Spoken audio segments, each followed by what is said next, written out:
Congolaises et Congolais, chers compatriotes, l'année 2020 qui s'achève a été une année douloureuse pour notre pays à cause de la Covid-19 et ses externalités négatives, mais surtout à cause de la persistance des problèmes structurels.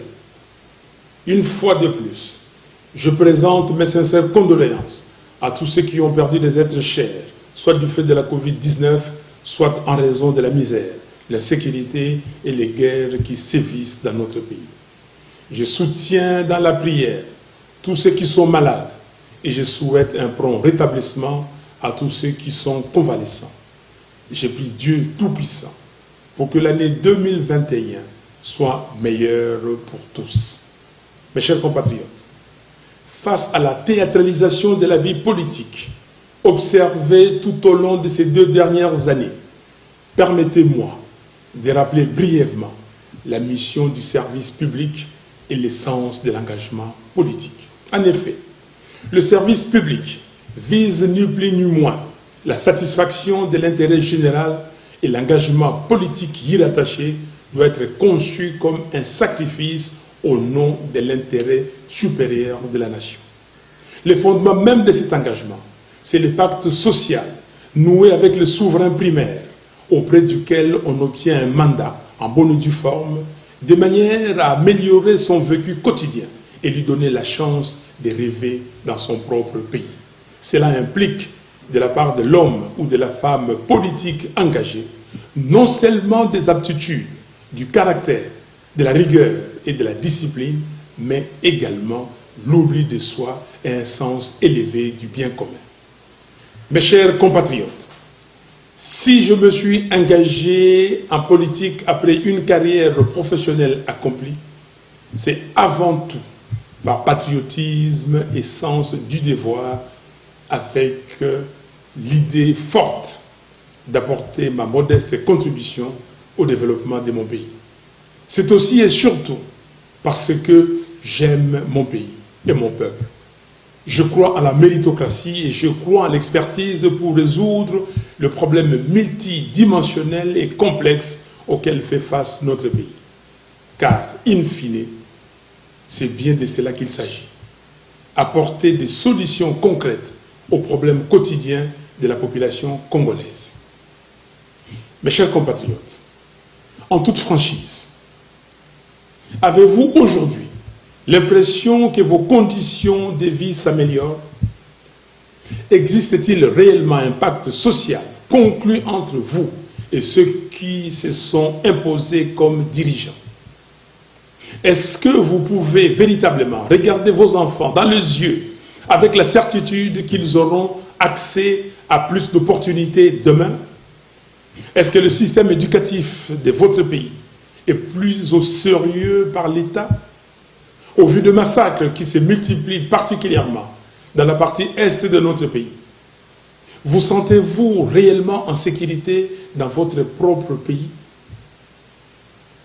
En cette fin d'année, chacun de vous, chers compatriotes, doit pouvoir se poser ces questions, loin des considérations et passions partisanes, mais dans un esprit patriotique. La question fondamentale étant celle de savoir, 60 ans après son indépendance, où va notre pays? Mes chers compatriotes, le développement ne se nourrit pas de slogans. La croissance économique ne s'appuie pas sur des promesses. Le taux du franc congolais sur le marché d'échange ne s'ajuste pas en fonction des déclarations de bonnes intentions. L'effectivité de la gratuité de l'enseignement ne se décrète pas. Elle se planifie et elle se vit. La lutte contre la corruption n'est pas la mise aux arrêts de manière théâtrale de quelques individus pour jouer sur la perception. En somme, la bonne gouvernance est une affaire de substance. Car on ne bâtit pas une nation forte sur le mensonge et du superficiel. Si l'on se réfère purement aux chiffres et que l'on se base sur les données empiriques, la situation de notre pays s'est encore considérablement dégradée durant les 2 dernières années. À l'heure où je vous parle, la RDC est presque en cessation de paiement. Autrement dit, le pays n'a pas d'argent pour payer ses créanciers, internes et externes. Et surtout, il est incapable de réaliser des investissements productifs. Les niveaux des réserves de change de la Banque centrale ne représentent que 2 semaines d'importation de biens et services. Curieusement, au même moment, on observe des dépassements budgétaires dans toutes les institutions. Concrètement, cela signifie que, derrière le marketing politique d'une supposée lutte contre la corruption, les caisses de l'État sont saignées à blanc par un groupe d'individus venus dans une logique d'enrichissement illicite. Pendant que les autres nations du monde, y compris certains pays africains, ont mis sur pied une batterie de mesures pour la prise en charge de leurs citoyens, de leurs ménages et de leurs entreprises afin d'atténuer les effets économiques et sociaux néfastes de la pandémie de Covid-19. En RDC, les citoyens sont abandonnés à leur triste sort. Entre-temps, au moins 40 millions de Congolais souffrent d'insécurité alimentaire. Cela signifie que le pays, qui possède la 2e plus grande superficie de terres arables au monde, après le Brésil, est incapable de nourrir 40% de la population en 2020. Au même moment, plus de 6 millions de Congolais sont des déplacés internes dans leur propre pays. Parmi eux, il y a des femmes, des hommes, mais des enfants à bout de force qui passent la nuit à la belle étoile, sous les crépitements des balles, tout en se demandant s'ils auront la force d'ouvrir les yeux et voir le soleil le lendemain. À cela, il faut ajouter l'épineux problème de souveraineté qui est très peu abordé à Kinshasa. Les armées de certains pays voisins se battent sur notre territoire et d'autres encore traversent nos frontières sans que le gouvernement illégitime ne lève le doigt. Lorsque j'avais pris mes responsabilités patriotiques pour organiser une marche en octobre dernier, afin de tirer la sonnette d'alarme sur la situation sécuritaire à l'est de notre pays, les ennemis de la République ont violemment réprimé cette action d'éveil de conscience. En ce qui concerne les infrastructures de base, à ce jour, la desserte en électricité dans notre pays est de 8%, tandis que celle en eau potable se situe en dessous de 30%, contre 60% en moyenne en Afrique. 9 jeunes sur 10 se trouvent sans travail. Nos provinces sont abandonnées et ne reçoivent pas les rétrocessions programmées au budget du gouvernement central. La RDC n'a pratiquement pas de routes. Les routes de desserte agricole ne sont ni ouvertes ni entretenues. Les échanges économiques à travers le pays et au sein de chaque province sont quasi inexistants. Le budget de 2019 et 2020 n'ont pas été réalisés de moitié. La liste n'est pas exhaustive. En définitive, il y a échec cuisant sur toute la ligne et les perspectives d'avenir ne sont guère reluisantes. Disons-le franchement, la RDC est en péril. Pendant ce temps, le régime FCC cache, distrait l'opinion. On prend les mêmes acteurs responsables de l'échec et on le recycle dans une blanchisserie baptisée Union sacrée. Cette transhumance que cultivent certaines politiques et certains politiques congolais sans idéal est un véritable cancer pour notre pays. Chers compatriotes, compte tenu du fait que bon nombre de personnes qui animent les institutions de la République n'ont pas été élus par vous, peuple souverain, ils savent bien qu'ils ne vous doivent rien et donc n'ont aucun compte à vous rendre. Vous ne les avez pas élus, pourquoi devraient-ils se sentir concernés par votre souffrance? Ils ne le sont pas. Ils vont continuer à vous faire des promesses creuses tout en saignant les finances de l'État. Ils continueront à vous parler de l'état de droit tout en violant la Constitution et les lois de la République. Ils poursuivront l'œuvre des transgressions des principes les plus élémentaires de la morale, particulièrement chrétienne, tout en invoquant Dieu, la Bible, entre leurs mains. Les codes des interdits et l'essence du devoir ont disparu. La raison semble avoir quitté la maison Congo. Ce qui est plus regrettable, c'est la caution que leur apportent certains acteurs de la communauté internationale, qui ne semblent point tirer les enseignements des erreurs du passé. Ces représentants des vieilles démocraties et d'états de droit sont désormais ambigus et même devenus aphones quand il s'agit de défendre le principe que leur pays prône. D'aucuns sont même allés jusqu'à soutenir publiquement les faits flagrants de corruption observés récemment à l'Assemblée nationale. Nous condamnons cette politique de 2 poids 2 mesures et exigeons le respect de la part de certains de nos partenaires extérieurs. C'est ici l'occasion pour nous de rappeler à chacune et à chacun de vous que les membres du FCC cash sont les acteurs responsables de l'état morbide actuel du pays. Et tant que ceux-là même qui se sont caractérisés par les antivaleurs porteront la destinée de notre pays, il est illusoire de penser que le quotidien du Congolais pourra s'améliorer.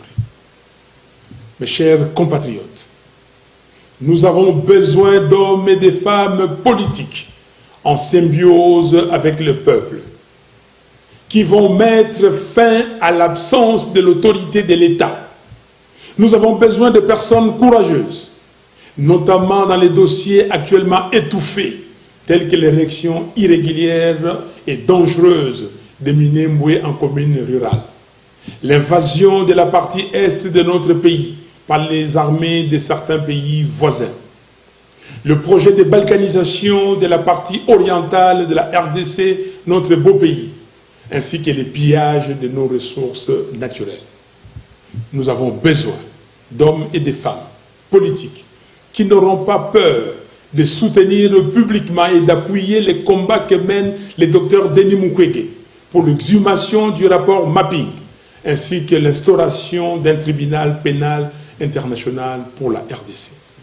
Il nous faut une justice impartiale qui fonctionne pour tous et qui s'active en toute indépendance pour mettre fin au règne de la corruption, de l'impunité et de l'arbitraire. Notre pays doit avoir un cap, une direction, des compétences et une vision claire qui s'articulent non pas sur la démagogie, le mensonge et l'hypnose, mais sur une planification méthodologique et une série d'actions décisives. Où nous amène le pouvoir usurpé 2 ans après les hold-up électoraux sans précédent dans l'histoire du continent. Un hold-up présenté de manière légère par ceux qui tentent de falsifier l'histoire comme étant une passation pacifique du pouvoir. Comme si les Congolais étaient incapables d'exercer leur souveraineté dans la paix. Alors que depuis l'adoption par le référendum de notre Constitution en décembre 2005, scrutin par scrutin, notre peuple fait preuve d'une maturité exemplaire dans l'exercice démocratique, malgré la confiscation persistante de sa souveraineté. Nous ne pouvons plus tolérer ces mépris pour les Congolais. Congolaises et Congolais, je vous appelle au discernement et je vous invite à ne pas vous laisser berner par des petites guéguerres de positionnement servis par ceux qui ont confisqué votre souveraineté. Ces derniers ont opté pour la théâtralisation à choix raisonné et à la manipulation afin de mettre en scène un divorce politique à vos yeux alors qu'ils affirmaient il y a peu qu'il n'y avait pas de crise en RDC. En réalité, c'est à quoi nous assistons aujourd'hui. n'est rien d'autre qu'une tentative de faire subtilement oublier les bilans négatifs des 2 dernières années par la mort nominale de la coalition FCC-Cash. Des fusibles ont sauté et vont continuer de sauter. Des pions ont été déplacés. Un nouveau nom a été trouvé, mais le système reste le même. Et avec lui, les calvaires du peuple congolais. Ne soyez pas distraits, chers compatriotes. L'union sacrée n'est rien d'autre que la seconde grossesse du couple FCC-Cash. Mes chers compatriotes, malgré les nombreux défis auxquels nous faisons face, l'espoir demeure. C'est encore possible. Oui, je suis convaincu que c'est encore possible de relever le défi, de faire du Congo un pays fort, digne et prospère. Comme l'avait dit Alain Moloto, je cite, « C'est encore possible de tout refaire et de voir venir de beaux jours pleins de gloire, d'écrire une nouvelle page en couleur d'espoir. C'est encore possible de renaître. » Fin de citation. Mon optimisme à ce sujet est sans faille, parce qu'il se nourrit de la force d'esprit des Congolaises et des Congolais. En effet, le redressement de notre beau pays va dépendre de toi, papa, chef de famille, qui travaille dur tous les jours pour subvenir aux besoins de ta famille. Cela va dépendre de toi, maman, qui travaille tout aussi dur, si ce n'est plus dur, pour subvenir aux besoins de ta famille. Cela va dépendre de toi, jeune homme, qui cherche du travail, mais qui bute contre le manque d'opportunités d'emploi et contre le chômage des masses. Cela va dépendre de toi, jeune fille, pleine de rêves, malheureusement obscurcis par le manque de vision et l'avidité des politiciens corrompus et égoïstes. Cela va, en définitive, dépendre de notre capacité collective à dire non, à dire stop à la complaisance, à dire trop c'est trop, il faut que ça s'arrête. Et il est temps qu'une alternative crédible prenne le dessus sur la médiocrité et la cupidité. Nous pouvons faire mieux, nous devons faire mieux. Pour y arriver, il est primordial de rétablir le peuple congolais dans sa souveraineté. Il est impératif d'obtenir une réelle alternative politique démocratique qui soit porteuse d'un véritable changement. Ainsi, la crise multiforme née du hold-up électoral de décembre 2018 ne peut se résorber que par de nouvelles élections justes, transparentes et crédibles. C'est pourquoi, devant l'histoire et devant les Congolaises et Congolais, j'en appelle au bon sens de toutes les forces en présence. Évitons de répéter les mêmes erreurs qui, depuis 1960, ont plongé notre pays dans un cycle de crise perpétuelle de légitimité. Gardons à l'esprit notre loi fondamentale. Celle-ci renseigne dans son exposé des motifs que tout le temps que les institutions de la République et leurs animateurs seront illégitimes, la RDC restera engluée dans des crises politiques récurrentes qui plombent sa stabilité et son développement. Il ne s'agit pas d'une hypothèse, mais d'un constat. Et les événements auxquels nous assistons aujourd'hui donnent toute sa raison d'être au contenu de l'exposé des motifs de notre Constitution. En effet, une majorité préfabriquée, même si elle est subvertie, conserve son caractère artificiel et donc illégitime. Alors, sous couvert de l'utilisation abusive du pragmatisme ou du réalisme, combien d'expérimentations hasardeuses nous faudra-t-il encore dans notre pays pour que nous comprenions que la corruption n'engendre que la corruption? C'est pourquoi j'insiste sur ma proposition de sortie des crises, de manière à ce que nous puissions entreprendre des réformes institutionnelles profondes et consensuelles entre les parties prenantes, sous les bons offices des leaders religieux congolais, avec l'accompagnement de la CIRGL, la SADC, la CEAC, l'Union africaine ainsi que les Nations unies. Ces réformes urgentes et nécessaires doivent porter notamment sur la commission électorale, la loi électorale, la Cour constitutionnelle, la défense, la police et la sécurité, la lutte contre la corruption, ainsi que les droits humains.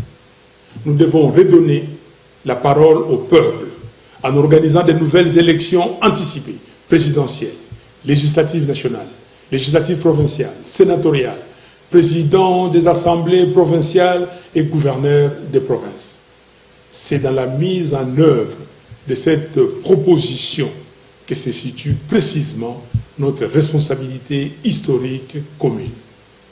Toute autre voie n'apportera que des solutions cosmétiques, reposant sur le mensonge, la corruption et la manipulation, sans résoudre la question des fonds qui est celle de la crise de légitimité des institutions et de leurs animateurs.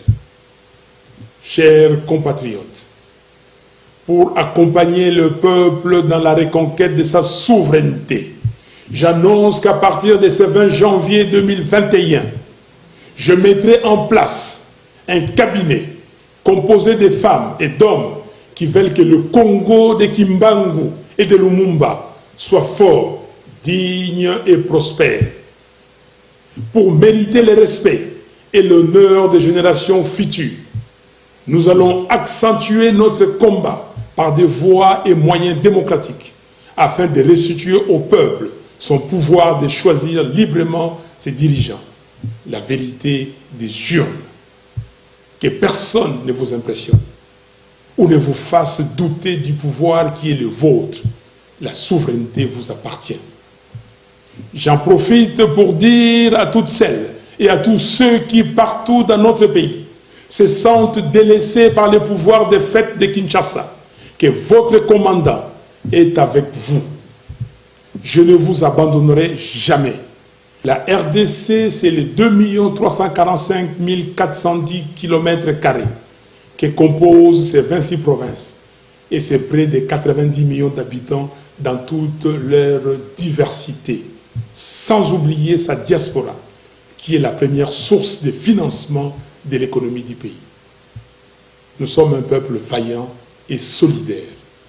C'est dans cet esprit de solidarité que j'avais prévu de passer la fête de Noël à Lissala, dans la province de la Mongala, comme je l'avais fait l'année dernière à Beni, dans la province du Nord Kivu. Mais mon voyage de Mbandaka, Boende et Lissala a été reporté. Je serai avec vous, mes frères et sœurs de Kinshasa et des provinces, tout au long de l'année 2021.